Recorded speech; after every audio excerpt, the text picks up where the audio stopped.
Oh, hello. Good morning. I didn't see you there. Welcome to part 11 of the Art of Keith Busher Precious Mutation Sconce tutorial. Today, we're going to be working on the lower part of my eye, the orbital bone, and some cheeks. I'm a little bit of a more heavyset fellow, so this could be interesting for you. I hope you've enjoyed our tutorial so far. As always, we're sculpting with Aves Epoxy Sculpt. You can find Aves Epoxy Sculpt at avesstudio.com. That's AVESSTUDIO.com. But you should probably know that by now because we're into part 11. And yeah, so pick up some of their clay, follow along, and make us some friends. Yeah. Hey guys, how's it going? Welcome to part 11. I promise this is going to be a short video. I know I say that all the time, but I actually do have to leave for work in like 20 minutes. So this is actually going to be quite a short video. I just kind of want to keep it moving. I want to keep going. I don't want you guys to get bored or lost anywhere. I apologize that the last video got cut short a little bit. Turns out I used up all the storage on my phone and I needed to delete a bunch of videos. So all the ones that I've uploaded are now on YouTube.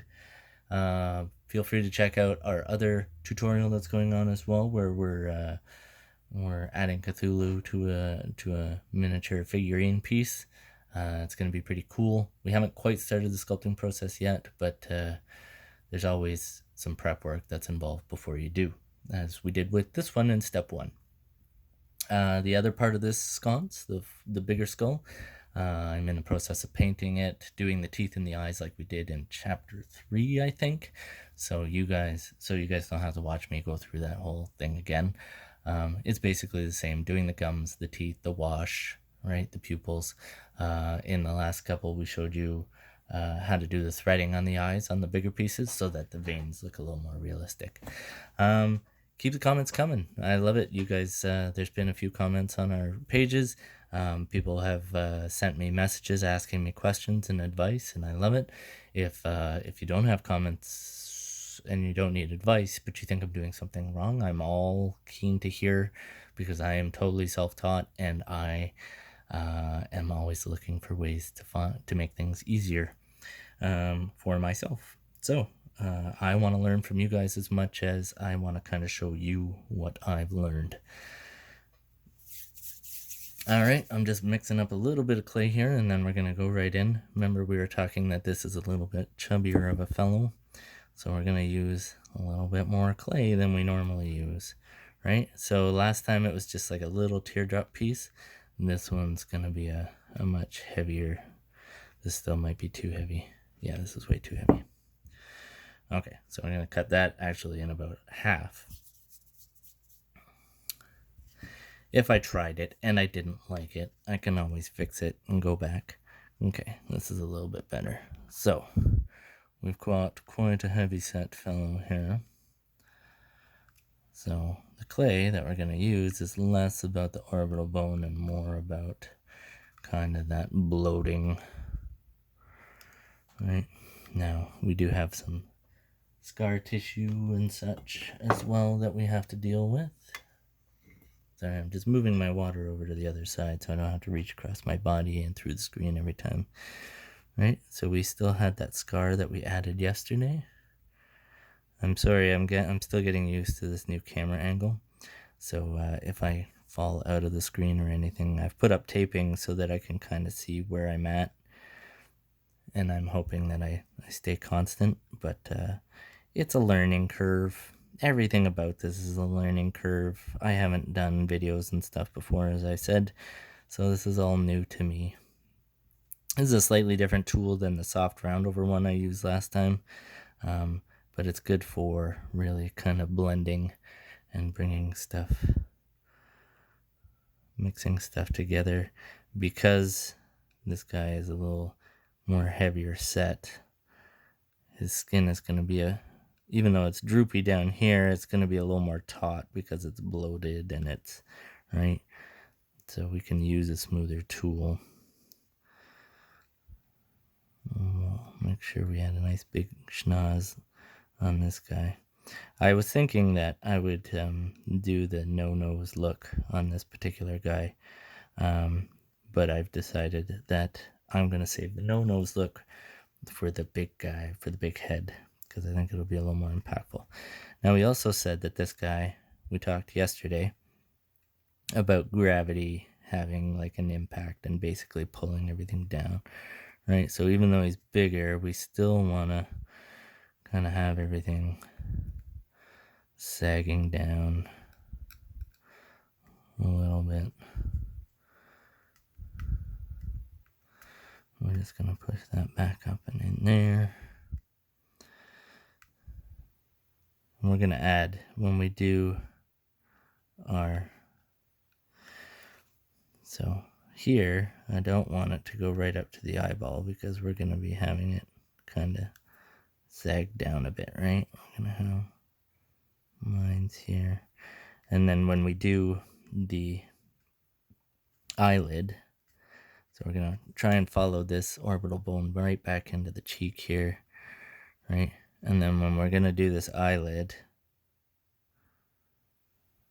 it's going to be more, the bottom of the eye is going to be exposed because, like I said, everything's kind of just drooping away here. So all I did is, I put it on nice and thick, and the clay will naturally kind of wrinkle itself as you try and pull it away from the eye, right? You see, we're adding a little bit of wrinkles in here, but this kind of bulbous part, I didn't do that. That was just from me pulling the clay, so it happens naturally. So in the same way, you can push and pull things, and it'll just do it in the way that nature intended, because as you pull it away from the skin, away from the bone, away from everything, it's going to take on the characteristics as if it were falling away. So you get these little creases and lines, right? So we just push those down. And then we can take our more rounded tool, and I like to use, and we can add in a bit of depth and smooth out some of those wrinkles that we have. It seems really bright on my camera. I'm just taking a quick peek, see? So I apologize. You might have to adjust your viewing to make this a little bit darker for you. Okay, so you see we got a little bit of saggage there.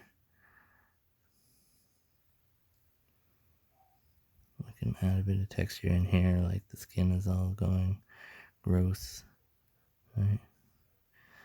We want it to overhang a little bit.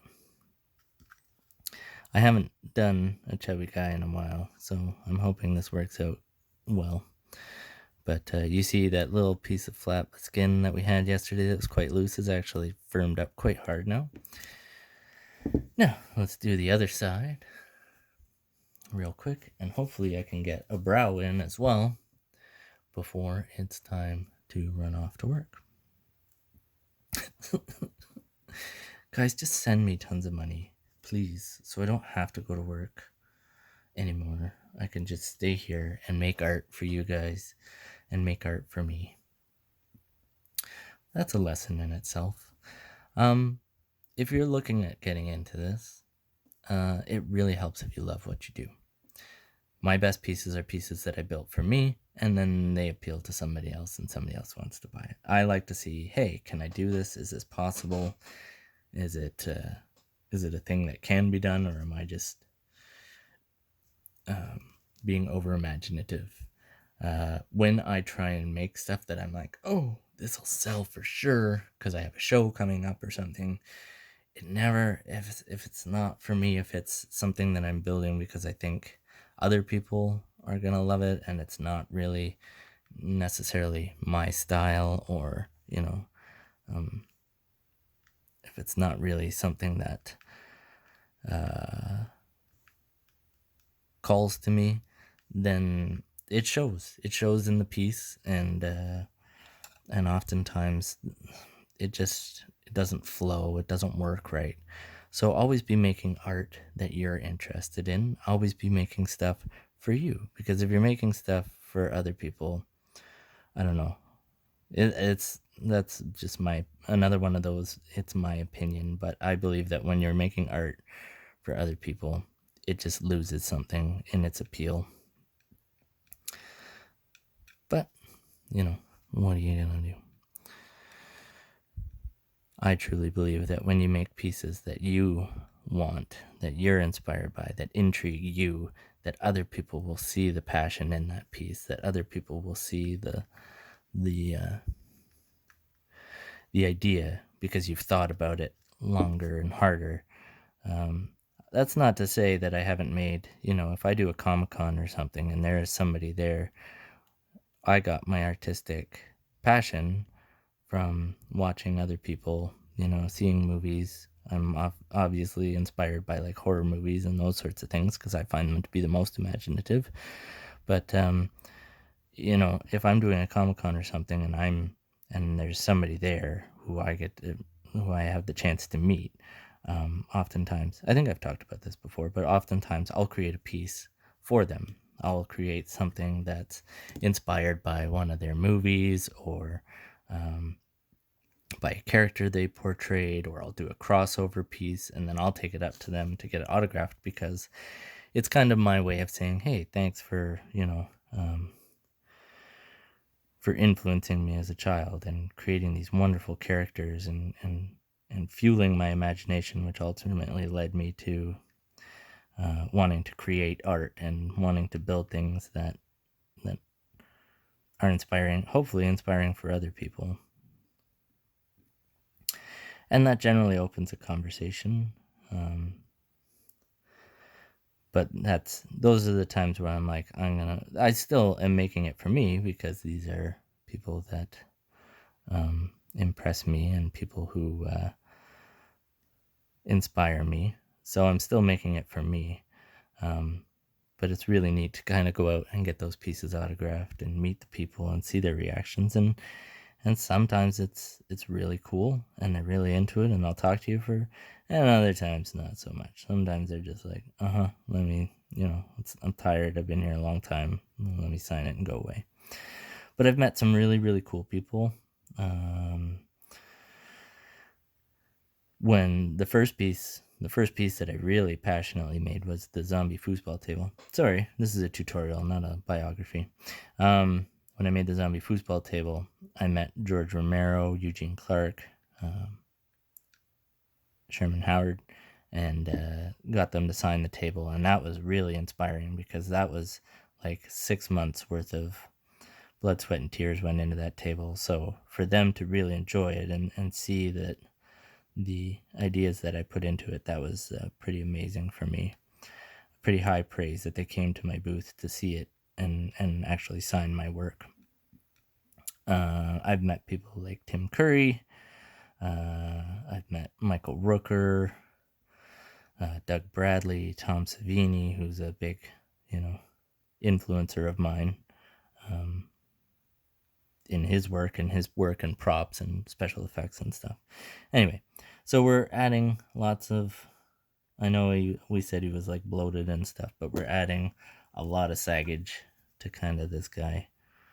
And still got all those wrinkles and everything here. We might not add a nose to this guy. I haven't quite decided yet. But you see how the eyes are kind of a little more saggy. I'm not crazy about how far this one sticks out, so we're going to flatten it out a little bit. Maybe that'll get better when we add the brow on. So I got a little bit of clay and about 5 minutes left that I can make this video. So I'm going to try and put a brow on him as well so you can kind of see. Now, here where we had the orbital bone and stuff like that pulling away from the eye due to gravity, what's going to happen is above the eye, obviously the brow is going to be sagging more into that area because of the weight and the sag, right? Gravity is pulling it down. So it's not going to pull it up across your forehead unless the back of your head was really heavy for some reason. Maybe you have like the most epic mullet and you tied a bunch of lead weights to it. Then your brow might go up when your skin starts to go sallow. But You know, I've never seen a mullet with lead weights tied to it. So in this case, the brow is going to be sagging down more over the eyes as it droops, as you lose that muscle control and everything starts to relax. I'm not going to build into the forehead because I don't have enough clay and I don't have time to make some more clay. I'm just going to do the brow here, just so I can kind of finish the eye part here. So again, we just make a snake and we kind of flatten it down. We can use our flat tool to blend it into the piece that we just made, which is the orbital bone and the cheekbones. I hope this is working for you guys. I hope you can see this all right. Please, again, let me know what you think of the new camera angle. If you hate it, if you really don't like it, if I'm like way off, then I can always try and adjust it and move it around. Okay, so I'm gonna try and press it down into the forehead back here, because what I want to do is when I push down on the brow, I don't want the whole thing to just roll off. I want it to kind of do like what it did with these cheeks, which was when we pulled it down, it created that natural kind of sag, right? So now I have it stuck to the forehead, so this clay should stay there so that when I push this down, it's going to naturally just kind of look like it's sagging. This part stays, right? But it's going to roll and stretch like skin that's lost its elasticity would. And we're not really going to have much room to add in a top brow, but that's okay because, or the top eyelid, because the brow is going to have drooped down so far into the orbital bone. Now remember, because this is a heavier set person, we don't have to worry so much about those indents where your temples are. But sorry, I'm kind of oh, that's way better.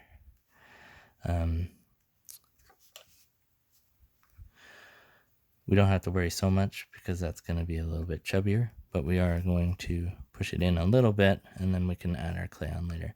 So you see that the brow is really kind of sagging. You can put it like really droopy over one eye. The other eye, not so bad.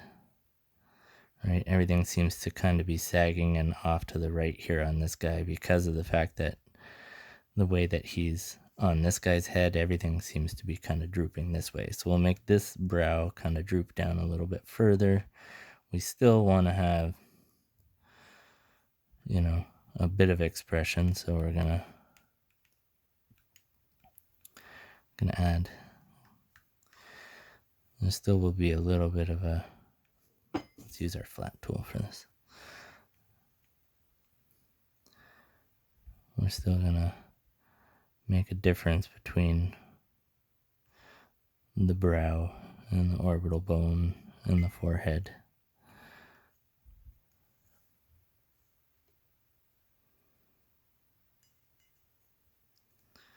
This is turning out pretty good, I think. What do you guys think? Please give me feedback. I always love feedback. I want to know what you guys think about what we're doing. If you have any questions, if there's anything I'm going too fast or anything I've missed explanation-wise or anything, then I want to know so that I know ipso facto if I'm going too slow and you guys are like, we get it, we know, then I need to know that too so I can go a little bit faster. There's a reason I don't train people at my work, and it's because I'm really bad at judging what you know, what you don't know. You know, and I either talk way too much or I don't talk enough. So, okay, so there, we've got our saggy brow. Even though we're going to continue the forehead, I'm going to add lines just in case we don't if we don't. Because what happens is, here's the top of the head, right? If our brow is sagging down, like it is here, then that's going to actually pull, even though he's a larger gentleman, that's going to pull our brow tight at the top, right? It's going to be basically all your skin imagine an ice cream cone, right? All your skin is going to be dripping down the sides. So everything at the very top of the head is going to be getting pulled tighter and tighter and tighter. And eventually maybe he'll bang his head on something and it'll split and it'll be like, and I'll just let go. Kind of a gross thought. But so yeah, the only other thing I didn't think of was the eyebrows like we did on here. We just want to add a bit of texture to the eyebrows. But I'm not going to make you guys watch that because I'm at my 20-minute limit. And because we've already seen that in one of the previous steps. So thank you very much for watching. I hope you're enjoying. Don't forget to like and subscribe to our channels to get the latest updates on new steps in our progress. And also follow us on Facebook, Art of Keith Pusher Precious Mutations, and on Instagram and Twitter, which is at Precious Mutator. Lots of cool projects coming down the line. I'm hoping to have some guests, some friends come along and talk about stuff that they do as well. And yeah, enjoy your evening. Have a good one. We'll see you tomorrow.